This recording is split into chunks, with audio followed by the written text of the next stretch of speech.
مستری اقبال کی ڈیوٹی تھی واگا بارڈر پہ. مستری اقبال نام کا ایک شخص، اس کی ڈیوٹی لگائی گئی. مولوی اقبال بھی لکھا ہے بعض لوگوں نے کتابوں میں، اور بعض نے مستری اقبال بھاٹی گیٹ لاہور کا رہنے والا. وہ کہتا ہے جس دن پاکستان بنا تو میری ڈیوٹی تھی واگا بارڈر پر ریسیو کرنے کی. ایک بوڑھا آدمی سب سے پہلے واگا بارڈر کے ذریعے پاکستان کی سرحد میں داخل ہوا. کہتے ہیں کپڑے اس کے جگہ جگہ سے پھٹے ہوئے تھے، پیروں میں جوتا نہیں تھا، اور پیدل چل چل کے اس کے پیروں سے خون نکل رہا تھا. چہرے پہ بڑا حسن تھا، نورانیت تھی. کہتے ہیں جب وہ اندر داخل ہوا اس کی آنکھیں نہیں کھول رہی تھیں، تو مجھ سے پوچھتا ہے پتر پاکستان کتنی دور ہے، پتر پاکستان کتنا رہ گیا ہے. مستر اقبال کہتے ہیں میں نے اٹھ کے بابے کو پانی پلایا اور میں نے اس کی آنکھوں سے داڑھی سے گرد صاف کی. میں نے کہا بابا تو پاکستان میں آ گیا ہے. تو کہتے ہیں دیسی بابا کہنے لگا شکر ہے اللہ تیرا، میں کافروں کے ملک میں نہیں مرا، میں مسلمانوں کے ملک میں آ گیا ہوں.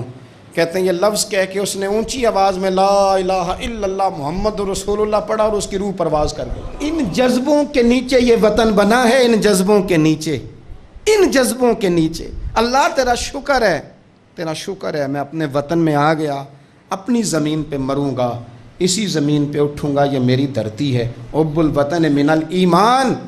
آپ یقین کریں ہمیں پاکستان سے بڑا پیار، ہمیں اس کی دھرتی سے ہمارا دل کڑتا ہے، اس لیے کہ ہمارا کوئی ارادہ نہیں کہ ہمارے بچے یورپ شفٹ ہوں. ہمیں ایک منٹ کے لیے بھی کسی اور ملک کا پاسپورٹ نہیں چاہیے. یہ ہمارا وطن ہے، ہم اس وطن میں بسیں گے، ہماری نسلیں رہیں گی، لیکن شرط یہ ہے کہ اس وطن میں رسول اللہ کے نظام کا جھنڈا بلند کیا جائے. سارے کوشش کریں. یہ جب آتے ہیں نا آپ کے پاس ووٹ لینے کے لیے تو ان سے کہا کریں، ان سے بات کیا کریں کہ ذرا بتاؤ پاکستان کا مطلب کیا. یہ کوئی سیاسی جماعت اب نعرہ لگاتی ہے، کچھ کہتے ہیں ہم کرپشن جو ہے وہ پکڑیں گے، اور کوئی کہتے ہیں جی ہم فلانی شے بچائیں گے. یہ نعرہ کیوں نہیں لگاتے؟